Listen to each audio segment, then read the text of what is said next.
دراصل مدارس کی بھی کچھ مجبوریاں ہیں، ان کے پاس کوئی بہت زیادہ فنڈ تو نہیں ہوتے، یہ بھی علاقے سے اکٹھا کر کے پھر علماء کی اور طلباء کی وہ خدمت کرتے ہیں، اور یہ ان کی بہت بڑی ماشاءاللہ ایک محنت ہے۔ اللہ تعالیٰ انہیں مزید توفیق عطا فرمائے اور ان کی مشکلات کو حل فرمائے۔ تاہم اساتذہ کی اپنی ضروریات ہیں، اور آج کل مہنگائی کا دور ہے، اداروں کو چاہیے کہ مدرسین کو معقول اور مناسب مشاہرہ دیا جائے تاکہ وہ معاشی حوالے سے پریشان نہ ہوں۔ تو مشاہروں میں کافی اضافہ ان کے لیے کرنے آزمائش کی، نہیں بننا چاہیے، ایک تو وہ دین کے لیے انہوں نے اپنی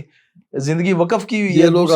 یہ لوگ عظیم ہیں جو دین کی خدمت کر اور رہے اس ہیں۔ فتنوں کے دور میں ظاہر ہے ان کے بھی بچے ہیں، انہوں نے بھی اس معاشرے کے ساتھ ہی چلنا ہے نا۔ جو شخص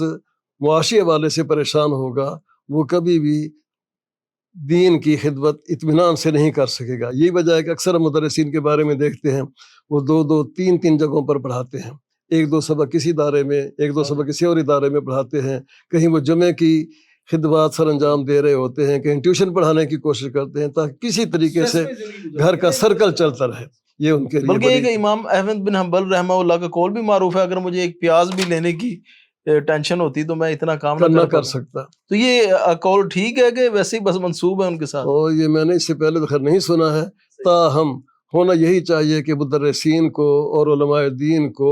معاشی حوالے سے فارغ رکھا جائے، انہیں کسی قسم کی پریشانی نہ ہو۔ یہ بھی نہیں سوچنا چاہیے کہ ہمیں جی 50,000 دے رہے ہیں، 40,000 دے رہے ہیں تو اتنا ہی کافی ہے، نہیں، اس سے بھی زیادہ دینے کی کوشش کرنی چاہیے، جو انشاءاللہ علماء کرام کی خدمت کریں گے اللہ تعالیٰ ان کے وسائل میں مزید برکتیں فرمائے گا۔ تو شیخ آپ کا ذریعہ معاش پر اس کے علاوہ بھی ہے کوئی، یا پھر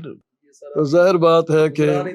اس حوالے سے کھل کر بات کرنا ذرا مشکل ہے، مناسب بھی نہیں ہے، شاید اس سے ہمارے کچھ بھائیوں کی دلوں کو ٹھیس بھی پہنچے،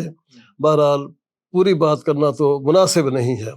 تاہم اتنا میں کہوں گا کہ ادارہ ہمیں جو کچھ دے رہا ہے اس سے تو میرے اکیلے آدمی کے مہینے کے اخراجات پورے نہیں ہو رہے، لیکن صرف دین کی خدمت کے حوالے سے یہ میں کام کر رہا ہوں۔ باقی گھر کے اخراجات کے لیے اللہ کا فضل ہے کہ میری پینشن آ رہی ہے، وہ گھر والوں کے لیے ہے، میں باہر رہتا ہوں تو ادارہ جو میری خدمت کر رہا ہے وہ میرے لیے کافی ہے، لیکن اس میں سے میں گھر کچھ نہیں دے سکتا۔ تو جب میری یہ کیفیت ہے باقی دوستوں کا کیا حال ہو۔ بے شک جی، یہ قربانیاں ہیں دینی اداروں سے وابستہ لوگوں کی، اس کا اجر تو اللہ ہی دے سکتا ہے، باقی معاشرے کو بھی چاہیے کہ اس حوالے سے کردار ادا کریں۔ اس حوالے سے میں ایک اور بات بھی وَأَمَّا بِنِعْمَتِ رَبِّكَ فَحَدِّثْ کے حوالے سے کہ ہم نے اپنے یہاں مسجد بنائی ہوئی ہے، قاری صاحب رکھے ہوئے ہیں جو محض ایک حافظ اور مناسب درجے کے قاری ہیں، اور ہم اپنی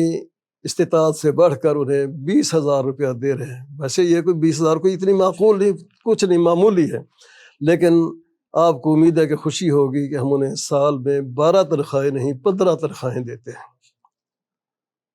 ماہ رمضان میں ایک پوری تنخواہ اضافی دی جاتی ہے، اس طرح عید الاضحیٰ کے موقع پر بھی انہیں تقریباً ایک اضافی تنخواہ دے دی جاتی ہے، اور ایک عید میلاد النبی میں دیتے ہیں۔ باقی سال میں مختلف موقعوں پر مثلا انہیں کوئی ضرورت پیش آ گئی، کوئی سفر پہ جانا پڑ گیا، کوئی بچہ بیمار ہو گیا، اس موقع پر 2 3 ہزار 4 ہزار 5 ہزار مناسب ان کی خدمت کر دی جاتی ہے۔ اس کے علاوہ بھی الحمدللہ ہمارے نمازی بھی ان کا خیال رکھتے ہیں۔ چلیں جی، اس سے ہی لوگوں کو اندازہ ہو جانا چاہیے کہ یہ جو آئے روز علماء پہ تنقید کرتے ہیں، ان کی زندگی کس طرح گزرتی ہے اور کیا انہوں نے قربانیاں دے رکھی ہیں۔